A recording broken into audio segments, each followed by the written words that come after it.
Ganganandapur union বাংলাদেশের খুলনা বিভাগের যশোর জেলার অন্তর্গত জিগরগাছা উপজেলার একটি অন্যতম ইউনিয়ন। এই এলাকাটি জিগরগাছা ও চৌগাছা সড়কের পাশে কপোতাক্ষ নদের অপর পাশে উত্তর ও পশ্চিম দিকে অবস্থিত। আজ আপনাদের জিগরগাছা উপজেলার গঙ্গানন্দপুর ইউনিয়নের প্রাকৃতিক সৌন্দর্য, ইতিহাস ও ঐতিহ্য তুলে ধরব এবং ড্রোন ক্যামেরার মাধ্যমে আপনাদের গ্রাম কতটা সুন্দর এটা তুলে ধরব। ভিডিওটি দেখতে থাকুন। অন্যতম ঐতিহ্যবাহী গঙ্গানন্দপুর গ্রামের নাম অনুসারে ইউনিয়নটির নামকরণ করা হয়। এলাকাটি 4 নম্বর ওয়ার্ডের ছুটিপুর গ্রাম সংলগ্ন ইউনিয়ন পরিষদ স্থাপন করা হয়েছে, যার মাধ্যমে এলাকার জনগণ এর সেবা ও উন্নয়নমূলক কাজ করতে সক্ষম হবে। এটি যশোর জেলা জিগরগাছা উপজেলার অন্তর্গত। গঙ্গানন্দপুর ইউনিয়নের মোট আয়তন 45.51 বর্গ কিলোমিটার।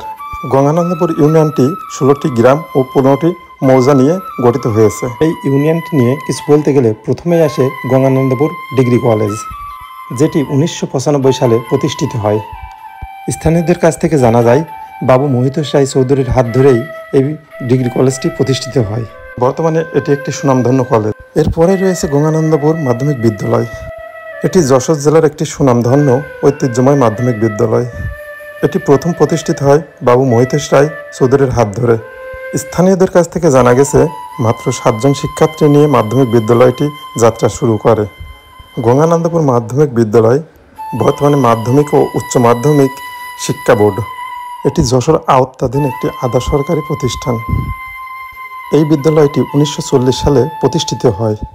এই বিদ্যালয়ের প্রতিষ্ঠাতা মহিতোষ রায় চৌধুরী। এই বিদ্যালয়ের নীতিবাক্য পড়ো তোমার প্রভুর নামে।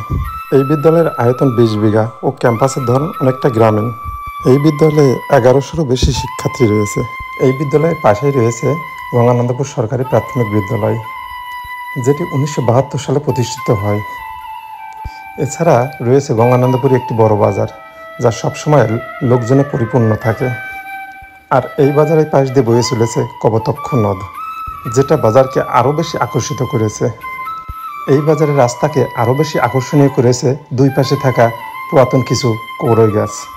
এই বাজারকে আরও বেশি আকর্ষণীয় করেছে কপোতাক্ষ নদের উপর যে ব্রিজটি তৈরি করা হয়েছে সেটি। যোগাযোগের ব্যবস্থা হিসেবে যশোর, চৌগাছা ও জিগরগাছার সাথে সড়কপথ রয়েছে। এই গঙ্গানন্দপুরে বিভিন্ন সম্প্রদায়ের মানুষের বসবাস রয়েছে। বিভিন্ন মানুষ বিভিন্ন পেশায় নিয়োজিত রয়েছে, কেউ কৃষিকাজ, কেউ মৎস্য, কেউ বা দোকানপাট, ব্যবসা বাণিজ্য। গঙ্গানন্দপুরে শিক্ষার হার বেড়েছে, সেই সাথে বেড়েছে ব্যবসা বাণিজ্যও। এই ইউনিয়নের হাটবাজারের সংখ্যা 3টি। উপজেলা থেকে যোগাযোগের ব্যবস্থা সিএনজি, ইজি বাইক ও বাসের মাধ্যমে। এই ইউনিয়নে কলেজের সংখ্যা 1টি, মাধ্যমিক বিদ্যালয়ের সংখ্যা 4টি ও নিম্ন মাধ্যমিক বিদ্যালয়ের সংখ্যা রয়েছে 1টি।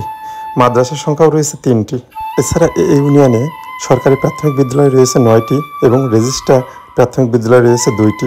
স্বাস্থ্য ক্লিনিক রয়েছে 1টি ও কমিউনিটি ক্লিনিক রয়েছে 3টি। এই ইউনিয়নে আনুমানিক মসজিদের সংখ্যা 20টি ও মন্দিরের সংখ্যা 7টি। এই ইউনিয়নে ঐতিহাসিক স্থানের নাম যদি থাকে, সেটি হলো ফকিরটিকা। এই ইউনিয়নে ইউপি নতুন ভবন স্থাপিত হয় 2008 সালে। এই ইউনিয়নের মানুষগুলো অনেক সাধারণভাবে জীবনযাপন করে। এখানকার মানুষের প্রধান পেশা হলো কৃষিকাজ, যা অনেকটা কৃষির উপর নির্ভর করে। দিনের সাথে পাল্লা দিয়ে দিন দিন গঙ্গানন্দপুর ইউনিয়নের সৌন্দর্য বেড়েই চলেছে। দিন দিন গঙ্গানন্দপুর ইউনিয়নের উন্নয়ন ক্রমে বেড়ে চলেছে। উন্নয়ন হয়েছে রাস্তাঘাটের, সেই সাথে আরও উন্নয়ন হয়েছে স্কুল, কলেজ, মাদ্রাসা, মন্দির, মসজিদ, আরও অনেক কিছু। আজ থেকে 10 বছর পূর্বেও গঙ্গানন্দপুর ছিল একটি অবহেলিত ইউনিয়ন। 10 বছর আগেও কেউ ভাবেনি এতটা পরিবর্তন হবে এই গঙ্গানন্দপুর ইউনিয়ন। আজ তারই সৌন্দর্য তুলে ধরলাম আমরা ড্রোন ক্যামেরার মাধ্যমে। চারপাশে সবুজ প্রকৃতি, মাঠঘাট, এমনকি বাজার, স্কুল, কলেজ সবই। আজকের ভিডিও এই পর্যন্তই। দেখা হচ্ছে নতুন কোনো ভিডিওতে।